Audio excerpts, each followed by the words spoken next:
Bismillah'ir Rahmaan'ir Alhamdulillahi Rabbil Alameen Ar-Rahmaan'ir Rahiim Maliki Yawmiddin İyyâke na'budu ve iyyâke nesta'in اهدنا الصراط المستقيم صراط الذين أنعمت عليهم غير المغضوب عليهم ولا الضالين.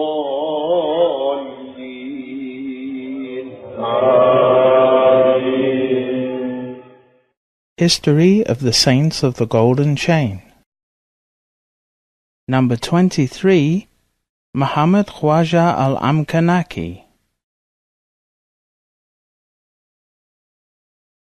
O perfect full moon, the house of the heart is thine. The intellect, which was once the master, has become thy slave and doorman. From the day of Alast, am I not?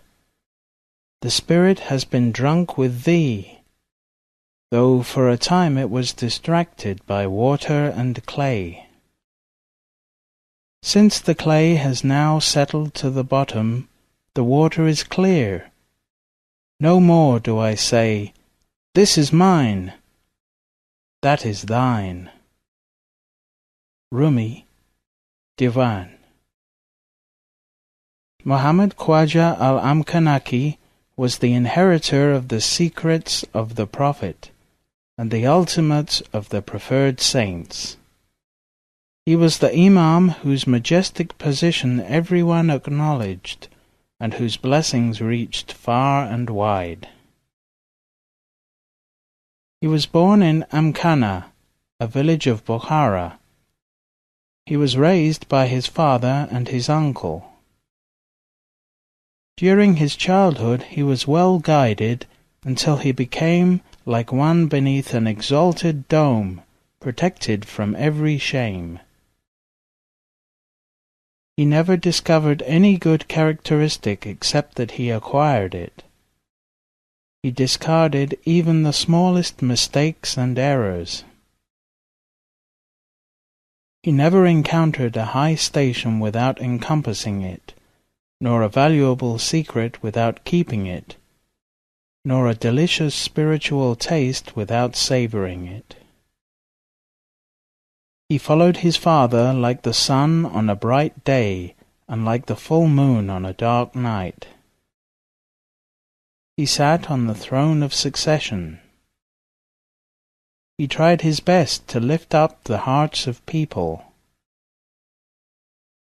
He wore the cloak of the spiritual poles.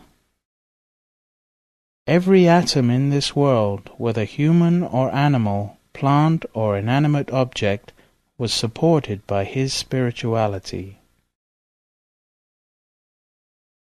The light of his power enlightened the way of this order, so that his fame spread far and wide.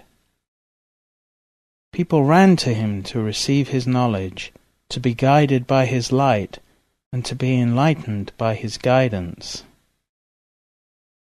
His door became the aim of every knower, and the Qibla, focus of spiritual attention, of the hearts of the pious.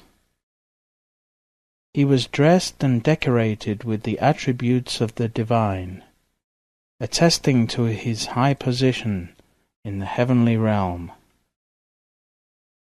These are some of his blessed remarks.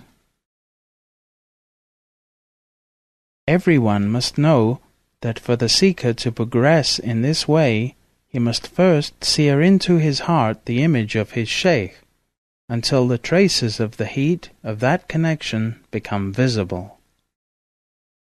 He must direct that heat to the essential universal heart. This is the level of the heart in which exist the combined realities of all humanity and all creation, worldly and heavenly. Although there is no physical incarnation, all ancestors and eventually all creation exist in the essential heart. The seeker must not be distracted by the details of the creation, but must direct the power of the heart towards the one whose reality encompasses everything. He must be free of any doubts regarding the manifestation of the One who is always present, and must know that nothing exists except God, Almighty and Exalted. He must see with the eye of truth that all creation appears and exists through God alone.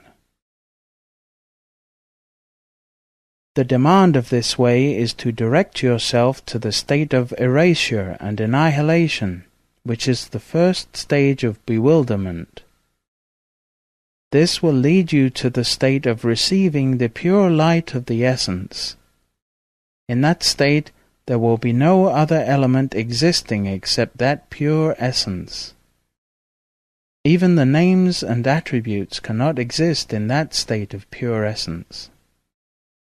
The one who can reach the state of pure essence is higher than the one who is in the state of the names and attributes.